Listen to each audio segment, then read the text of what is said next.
وہ ایک درد بھرا دل رکھنے والا انسان تھا۔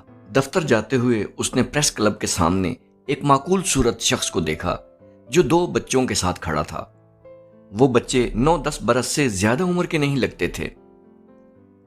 دفتر جا کر وہ مصروفیات میں انہیں بھول گیا تھا، مگر جب واپسی میں اس نے پھر اس شخص کو اسی جگہ انہی بچوں کے ساتھ دیکھا تو گاڑی روک کر ان کے پاس آ گیا۔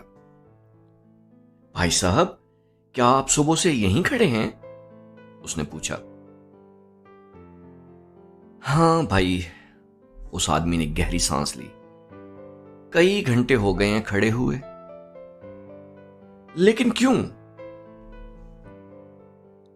تو کیا کروں، کوئی مناسب خریدار ہی نہیں مل رہا، اس نے بتایا۔ کس چیز کا خریدار؟ انور نے حیرت سے پوچھا۔ ان دونوں بچوں کا، اس نے بتایا۔ میں انہیں بیچنے نکلا ہوں۔ پھر اس نے ایک بچے کی طرف دیکھا۔ بابی، انکل کو اپنے دانت دکھاؤ۔ بابی نامی اس بچے نے انور کو اپنے صاف ستھرے دانت دکھا دیے۔ پھر اس نے دوسرے سے کہا، ٹونی، انکل کو اپنے ناخن چیک کراؤ۔ جناب، آپ کے بچے بالکل صاف ستھرے ہیں، انور نے جلدی سے کہا، لیکن آپ انہیں کیوں بیچ رہے ہیں؟ اور کیا کروں جناب، کون اپنی مرضی سے اور اپنی خوشی سے اپنے بچوں کو بیچتا ہے؟ اس نے کہا، یہ بچے کھانے تک کو ترس کر رہ گئے ہیں۔ اب میرے پاس 2 ہی طریقے ہیں، یا تو میں ان کو زہر دے کر مار ڈالوں یا پھر ان کو بیچ دوں۔ اچھا یہ بتاؤ کیا دام لگایا ہے؟ یہ بڑا والا بابی 25,000 کا، اس نے بتایا۔ بابی، انکل کو وہ انگلش کی نظم سناؤ۔ بابی نے ابھی پڑھنا ہی شروع کیا تھا کہ انور جلدی سے بولا، اوکے میں سمجھ گیا، بچے پڑھے لکھے ہیں، اور یہ چھوٹے والا یہ کتنے میں دے رہے ہو؟ اس کا نام ٹونی ہے اور یہ 20,000 کا ہے۔ اگر کسی ایک کو لینا چاہوں تو؟ نہیں جناب، لینا ہے تو جوڑی لینی ہوگی، اس آدمی نے کہا۔ ان دونوں میں بہت زیادہ محبت ہے، یہ ایک دوسرے کے بغیر نہیں رہ سکتے۔ انور کو خود بچوں کی ضرورت تھی۔ گھر میں 2 ہی افراد تھے، انور اور اس کی بیوی اسما۔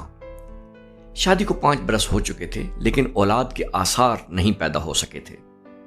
اسما نے بچوں کی بہت سی تصویریں جمع کر رکھی تھیں، وہ ان کو دیکھ دیکھ کر روتی رہتی تھی۔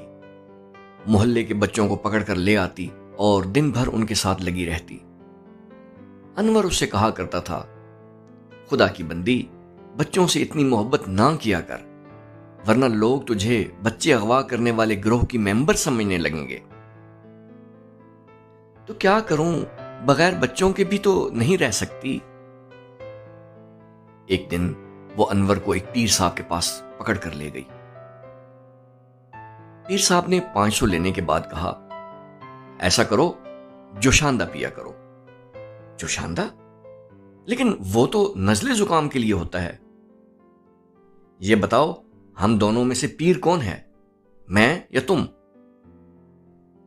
ظاہر ہے آپ ہی ہیں۔ تو پھر جو میں کہہ رہا ہوں اس پر عمل کرو، پیر صاحب نے کہا، کم از کم 15 گلاس روزانہ۔ پیر صاحب، میرے پھیپھڑے تباہ ہو جائیں گے۔ لیکن اولاد تو ہو جائے گی نا، پیر صاحب نے کہا۔ میں نے اپنے ماموزاد بھائی کو بھی یہی مشورہ دیا تھا۔ تو کیا ان کے یہاں اولاد ہو گئی تھی؟ اگر کچھ دن زندہ رہتا تو ہو بھی جاتی، وہ تو 7ویں دن ہی چل بسا تھا، پیر صاحب نے فرمایا۔ سن لیا؟ انور نے باہر آ کر اسما سے کہا، تمہارے یہ پیر صاحب مجھے مارنے کے چکر میں ہیں۔ ارے بابا، ان کے مشورے پر عمل کر کے تو دیکھو۔ کوئی ضرورت نہیں ہے عمل کرنے کی، انور نے اسے ڈانٹ کر کہا۔ ہم بغیر بچوں کے بھی صحیح ہیں، کیا کمی ہے ہماری زندگی میں؟ بچوں کی، اسما نے آہستہ سے کہا، پلیز کسی طرح بندوبست کر دو نا، محلے کے بچوں کے لیے تو تم نے ویسے ہی منع کر دیا ہے مجھے۔ اس کی حالت دیکھ کر انور نے فیصلہ کیا کہ وہ بچوں کا بندوبست کرے گا۔ اس نے کئی یتیم خانوں وغیرہ کے چکر لگائے، لیکن بات نہ بن پائی۔ بالآخر یہ آدمی 2 بچوں کو فروخت کرتا ہوا دکھائی دے گیا۔ دیکھو بھائی، میں دونوں کے 20-20 ہزار روپے دوں گا، انور نے کہا۔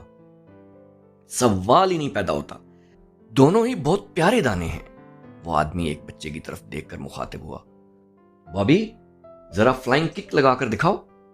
نہیں، میں سمجھ گیا کہ تمہارے دونوں بچے بہت ہوشیار ہیں، لیکن ایسا نہ ہو کہ بعد میں کوئی قانونی چکر پڑ جائے۔ کوئی قانونی چکر نہیں پڑے گا صاحب، وہ آدمی جلدی سے بولا۔ میں باقاعدہ حلف نامہ دینے کو تیار ہوں اور کورٹ میں معاملات طے ہوں گے۔ ٹھیک ہے، تو کل یہیں آ جانا، میں دونوں کو خرید لوں گا۔ انور نے گھر آ کر اسما کو بتایا، نیک بخت، اب تو خوش ہو جاؤ، تمہارے لیے بندوبست ہو گیا ہے۔ میرے لیے کس کا بندوبست کر دیا؟ 2 بچوں کا، دونوں کو خرید کر لا رہا ہوں 45,000 روپے میں۔ یہ تو بہت ظلم کی بات ہے، آپ بچوں کو ماں باپ سے الگ کر رہے ہیں، اسما نے کہا۔ ارے وہ بچے تو خود ہی الگ ہونے کو تیار ہیں، تو میں کیا کر سکتا ہوں؟ وہ ہیں کیسے؟ بہت پیارے ہیں، بہت کیوٹ، انور نے بتایا۔ انہیں دیکھ کر تو تمہارا دل خوش ہو جائے گا۔ تو جائیں، خدا کے لیے جلدی سے لے آئیں، کل ملیں گے۔ قانونی کارروائی بھی تو مکمل کرنی ہوگی، ان کے لیے کمرہ تیار رکھنا۔ دوسری صبح انور نے بینک سے 45,000 روپے نکالے اور اس جگہ پہنچ گیا۔ وہ آدمی اپنے وعدے کے مطابق دونوں بچوں کو لیے کھڑا تھا۔ آئیں جناب، اس نے کہا، یہ دونوں تو کب سے آپ کا انتظار کر رہے ہیں۔ 1 گھنٹے کی کارروائی کے بعد دونوں بچے انور کے حوالے کر دیے گئے۔ اس آدمی نے دونوں بچوں کو پیار کرتے ہوئے کہا، دیکھو ابو کو زیادہ تنگ مت کرنا۔ یہ میرے ابو نہیں ہیں، بابی نے احتجاج کیا۔ نہیں بیٹا، آج سے انہی کو اپنا ابو سمجھو، یہ تمہیں کھلائیں گے، تمہاری پرورش کریں گے، تمہارا خیال رکھیں گے۔ اور گھمانے بھی لے جائیں گے؟ ٹونی نے پوچھا۔ کیوں نہیں بیٹا، خوب سارا کراؤں گا۔ اب جاؤ تم دونوں۔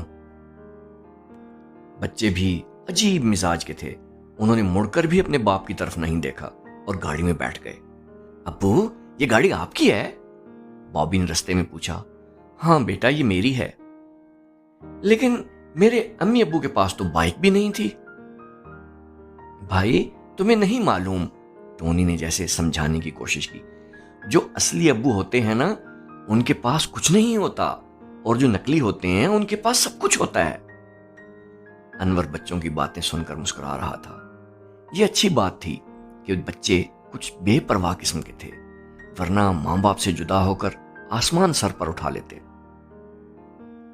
اسما نے والہانہ انداز میں دونوں بچوں کا استقبال کیا۔ بچوں، انور نے اسما کی طرف اشارہ کرتے ہوئے کہا، یہ تمہاری امی ہیں۔ یہ کیسی امی ہیں بابی؟ ٹونی نے بابی سے پوچھا۔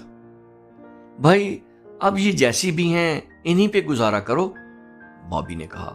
انور اور اسما دونوں یہ جملہ سن کر حیران رہ گئے۔ کمبخت نے اپنی عمر سے بڑی بات کہہ دی تھی۔ انور کا تو جو بھی رد عمل ہو، لیکن اسما بھنا کر رہ گئی تھی۔ خدا کی پناہ، یہ تم کس قسم کے بچے اٹھا کے لے آئے ہو؟ اسما جلدی میں یہی مل رہے تھے، لیکن ہیں بہت ذہین۔ ان کی ذہانت تو ابھی سے پتہ چل رہی ہے۔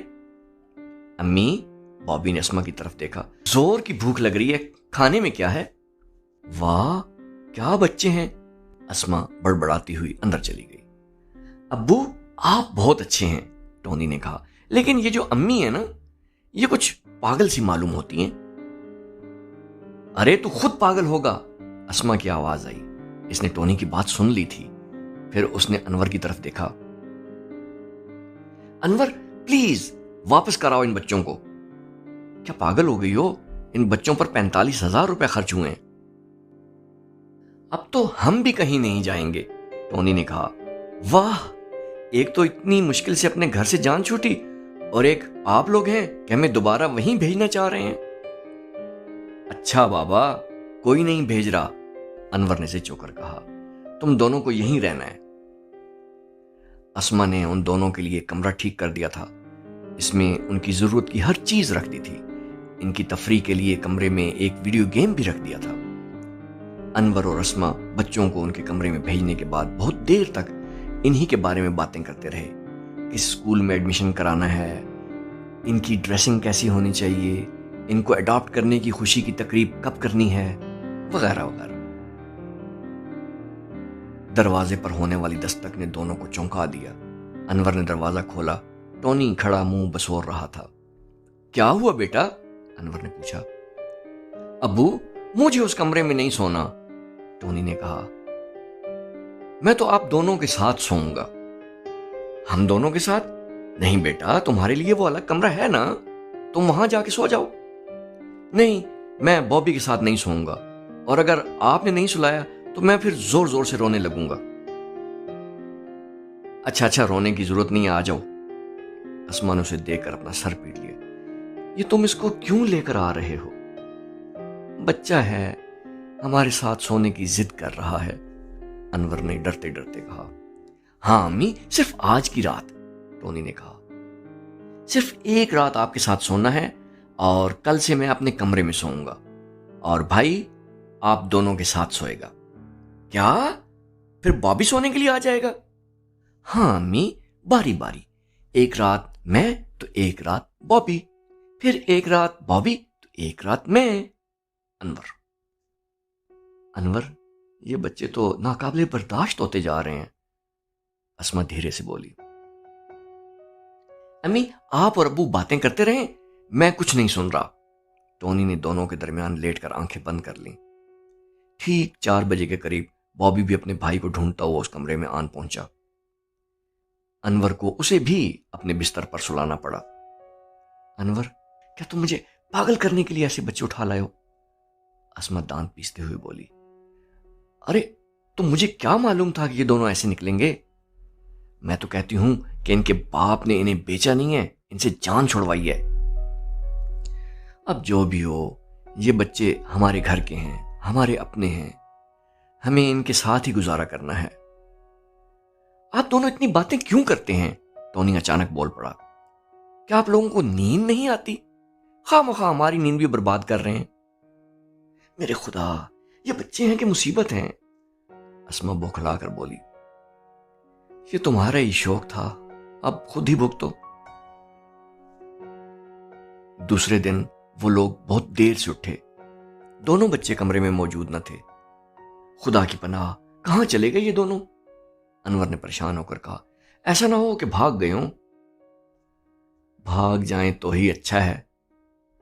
کیسی بات کر رہی ہو؟ ہم قانونی چکر میں پھنس جائیں گے. میں باقاعدہ عدالت سے لے کر آیا ہوں دونوں کو. عدالت ہماری جان کھا جائے گی. کچھ دیر بعد باہر سے شور و غل کی آوازیں آنے لگیں. انور اور اسما دوڑتے ہوئے گیٹ پر پہنچے. محلے کے ایک شخص نے دونوں بچوں کے ہاتھ تھام رکھے تھے اور زور زور سے شور کیے جا رہا تھا. نالائق، بدتمیز، نہ جانے کس کی اولاد ہیں یہ. امی، بابی اسما کو دیکھ کر ٹھنکا. ابو، ٹونی نے انور کی طرف جانے کی کوشش کی. انور صاحب، یہ کیا سلسلہ ہے؟ یہ بچے آپ کے کیسے ہو گئے؟ یہ ایک درد بھری داستان ہے اکرم بھائی.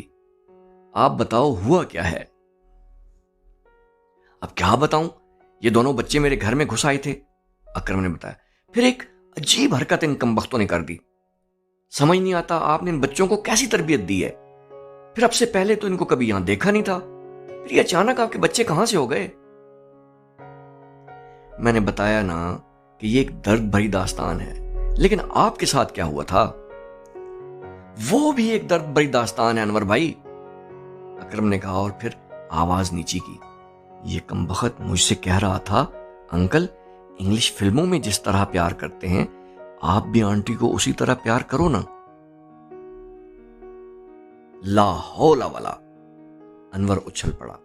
معاف کرنا اکرم بھائی، میں ابھی ان کے دماغ درست کیے دیتا ہوں.